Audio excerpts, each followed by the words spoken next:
दोस्तों जय हिंद, मैं हूं शम्स तबरेज और आप देख रहे हैं टाइम्स मेल। महाराष्ट्र में बीजेपी अपनी सरकार बना करके बहुत खुश है। ये बात अलग है कि एकनाथ शिंदे किसी और पार्टी के नेता हैं, लेकिन गठबंधन बनाकर बीजेपी बिल्कुल संतुष्ट है। ऊपर से लेकर नीचे तक जितने भी नेता हैं सब इस वक्त जो है देसी घी के लड्डू खा रहे हैं।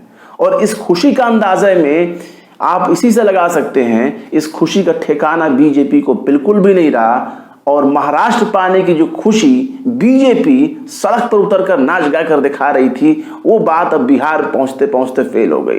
बीजेपी का पूरा ध्यान शिवसेना के विधायकों को सूरत, असम और ताज होटल में ठहराने में लगा रहा, और वहीं बिहार में बीजेपी के साथ बहुत बड़ा खेल हो गया। और बीजेपी को पता भी नहीं चला, उनके बड़े बड़े चाणक्य, बड़े बड़े कौटिल्य और बड़े बड़े नीति निर्माता मुंह ताकते रह गए और बिहार की हालत बदलती चली गई। और बिहार में किसी भी समय महाराष्ट्र वाला कांड हो सकता है। इस तरीके से उद्धव ठाकरे को चूना लगा करके बीजेपी ने बहुत बड़ा कांड कर दिया।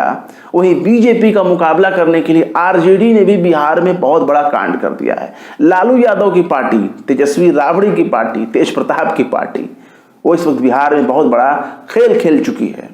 और खेल सिर्फ आरजेडी नहीं खेली है, खेल तो खेल गए हैं वो लोग भी जो बीजेपी के साथ गठबंधन में है। खास तौर से वीआईपी ने भी खेल खेल दिया है। खास तौर से अगर शुमार किया जाए सबसे बड़ा खेल, तो नीतीश कुमार ने खेल रखा है। और अब बिहार की सरकार किसी भी वक्त टाइम टाइम फिक्स हो सकती है, बस चंद घड़ियां गिनने की देर है। और अब बीजेपी की हालत वहां इतनी पतली हो गई है कि उसी के गठबंधन साथी कह रहे हैं कि हम तेजस्वी के साथ जाकर मिल जाएंगे और तेजस्वी के साथ सरकार बनाएंगे। बस तेजस्वी हमारी मांग को पूरा करें, हमारे डिमांड को पूरा करें, और बाकी तो हम सरकार बना ही देंगे। और सबसे बड़ी बात यह है कि एमआईएम के 5 में से 4 विधायक जो हाल ही में आरजेडी में शामिल हुए हैं, उनके जाने के बाद तेजस्वी की सीट यानी आरजेडी की सीटें जो है 80 हो गई। इससे पहले 76 थी। बोचहां वाले सीट पर जीतने के बाद वो सीट 76 हो गई, 75 सीट वो पा चुकी थी। अब 76 होने के बाद 4 सीट और मिल गए तो अब 80 हो गया। 80 सीट इस वक्त तेजस्वी के पास है।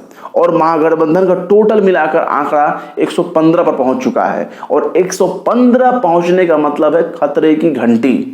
केवल तेजस्वी यादव को, महागठबंधन को केवल 7 सीटों की जरूरत है।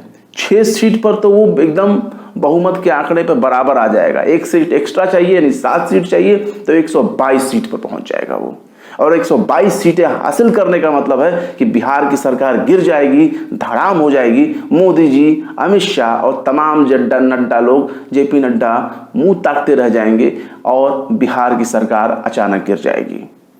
ऐसे में सबसे बड़ा सवाल है कि मोदी जी, अमित शाह, जेपी नड्डा और तमाम बड़े बड़े नेता महाराष्ट्र में खेल खेल रहे थे, और उल्टा उन्हीं के साथ बिहार में एक बहुत बड़ा खेल हो गया। और इस खेल का नतीजा ये निकला कि अब सरकार वहां पर किसी भी समय गिर सकती है। आपको हम ये खबर बता दें, जो मुकेश साहनी हैं, मुकेश साहनी, उनकी पार्टी है वीआईपी, और उन्होंने अपना ताज़ा एक बयान जारी किया है। और उसमें जो हालात उन्होंने बताया है वो एक खतरे की घंटी है, और किसी भी समय बिहार की सरकार टाइम फिक्स हो सकती है। अब देखिए मुकेश साहनी ने क्या कहा है। तेजस्वी यादव से बदला लेना था, इसलिए एनडीए के साथ चले गए। अब मुकेश साहनी कह रहे हैं कि अब आरजेडी के साथ जाने को तैयार हैं, बस एक शर्त रखी है।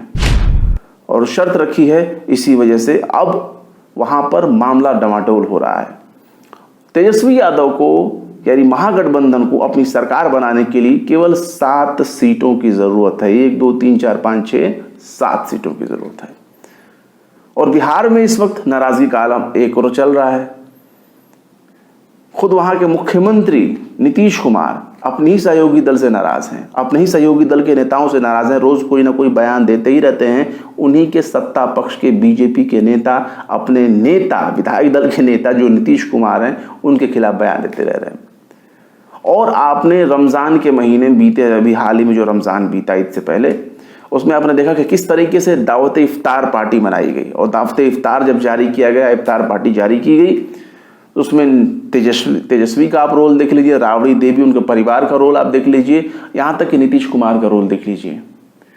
ये सारे लोग इस तरह से मिल रहे थे जैसे बरसों पुराने बिछड़े हुए भाई हों और एक दूसरे को सम्मान देने के लिए एक दूसरे के सामने गिरे जा रहे थे। कोई किसी को छोड़ने आ रहा है, कोई किसी को विदा करने आ रहा है, कोई किसी को वेलकम करने आ रहा है, कोई किसी को साफा पहना रहा है, कोई किसी को टोपी पहना रहा है। और इस बार बीजेपी को ही सबने मिलकर टोपी पहना दिया, जिसमें मूर्खता की पराकाष्ठा देखने को मिल रही है। अब देखिए क्या कह रहे हैं मुकेश साहनी के, आप सिर्फ बयान को देख लीजिए, बाकी बातें आपको बताइए किस तरीके से खेल हो रहा है बिहार में और कब माहौल बिगड़ सकता है। उन्होंने कहा कि हमारे 25 सीट और डिप्टी सीएम की बात होने के बाद आखिरी मौके पर तेजस्वी पलट गए थे, जिसके बाद हमने गठबंधन तोड़ दिया। हम अकेले ही मैदान में उतर गए, जिसके बाद लोगों को एहसास हुआ कि अकेले मैदान में उतर जाएगा तो हमारा खेल खराब हो जाएगा। फिर हमें 11 सीटें और 1 MLC दिया गया। मुकेश साहनी ने कहा कि उस समय तेजस्वी से भी हमें बदला लेना था, इस आरजेडी से हमने बदला लेना था। तो बदला लेने के लिए मतलब जो करार थी जितनी सीटों पर उतना करार सीट नहीं मिला, जिसके बाद उन्हें बदला लेना था, तो उन्होंने ऐसा काम कर दिया और बाद में जो है वो एनडीए के साथ गठबंधन में चले गए। लेकिन वहां जाने के बाद उनको चैन नहीं मिला। उनकी पार्टी 4-4 सीट जीत चुकी थी, यानी 8 सीट जीती थी, उसमें से 3 सीट जो है वो बीजेपी में समायोजित हो गई। बीजेपी में जाकर वो 3 विधायक बीजेपी ज्वाइन कर लिए, जिसकी वजह से इनकी सीटें कम हो गई और ये जख्म अभी भी हरा है वीआईपी के लिए, यानी मुकेश साहनी के लिए, क्योंकि जो बोचहां विधानसभा सीट था उस पर एक उम्मीदवार उसकी डेथ हो गई, जो विधायक थे उनकी डेथ हो गई। इसके बाद बोचहां विधानसभा सीट पर बीजेपी ने अपना कैंडिडेट उतार दिया। मतलब ये चाह रहे थे मुकेश साहनी कि हम अपना उतार दें, हमारा चूंकि कैंडिडेट खत्म हुआ है, डेथ किया है, तो अपना कैंडिडेट उतारें, वो जीतेगा। लेकिन बीजेपी नहीं मानी, उसने अपना कैंडिडेट खड़ा कर दिया। लेकिन सबसे ताज्जुब की बात है कि बोचहां सीट पर बम्पर सीट से तेजस्वी ने कामयाबी हासिल की और बिहार का बोचहां सीट तेजस्वी के कंट्रोल में आ गया। आरजेडी ने जीत लिया, बम्पर जीत हासिल की। और ये सीट इतनी इंपॉर्टेंट थी कि आप ये समझ लीजिए कि गिरिराज जैसा खांटी भूमिहार आदमी घूम घूम कर गली गली घूमकर हाथ जोड़ जोड़ कर उसने बीजेपी के पक्ष में वोट करने के लिए गुहार लगाई, लेकिन बिहार और बोचहां की जनता ने उसकी एक बात नहीं सुनी और उनको दुत्कार दिया। जिसके बाद नतीजा ये निकला कि बिहार का बोचहां सीट वो आ गया आरजेडी के पास। और गुपचुप तरीके से सियासी गलियारे में इस बात की भी चर्चा है कि बोचहां सीट को जिताने में सिर्फ महागठबंधन के बाकी लोगों ने काम नहीं किया, बोचहां सीट को जिताने में खुद बीजेपी के गठबंधन की साथी यानी नीतीश कुमार की पार्टी जेडीयू, उसने भी एक योगदान दिया। यह भी माना जा रहा है, इस बात की खुलकर बात सामने नहीं है, लेकिन माना जा रहा है कि पीठ पीछे खुद जो है नीतीश कुमार की पार्टी जेडीयू, या फिर कहें कि नीतीश कुमार ने ही बोचहां की सीट को जिताने में कामयाबी हासिल की। तो इस तरह से आप सुन सकते हैं। अब ये कह रहे हैं मुकेश साहनी कि हमारा दिल जो है पसीज चुका है, हमारा दिल नरम हो चुका है, तेजस्वी के लिए प्यार उमड़ चुका है और हम जा सकते हैं, हम बिल्कुल जा सकते हैं। उन्होंने कहा कि आने वाले समय में जेडीयू के साथ जाने के सवाल पर उन्होंने कहा कि वो अगर सम्मान से लेना चाहें तो हम चले जाएंगे, और उनके साथ जाने के लिए मुंह खोल रहे हैं, अब क्या चाहिए।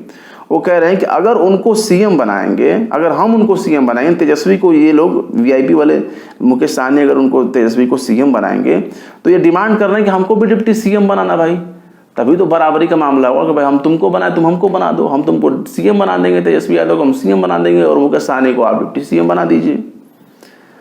इन्होंने ये शर्त रखी और उन्होंने कहा कि ये वायदे पे अगर टिके रहे तो ठीक है भैया, सरकार बनेगी। भाई क्या चीज़ है, डिप्टी सीएम की क्या अहमियत है।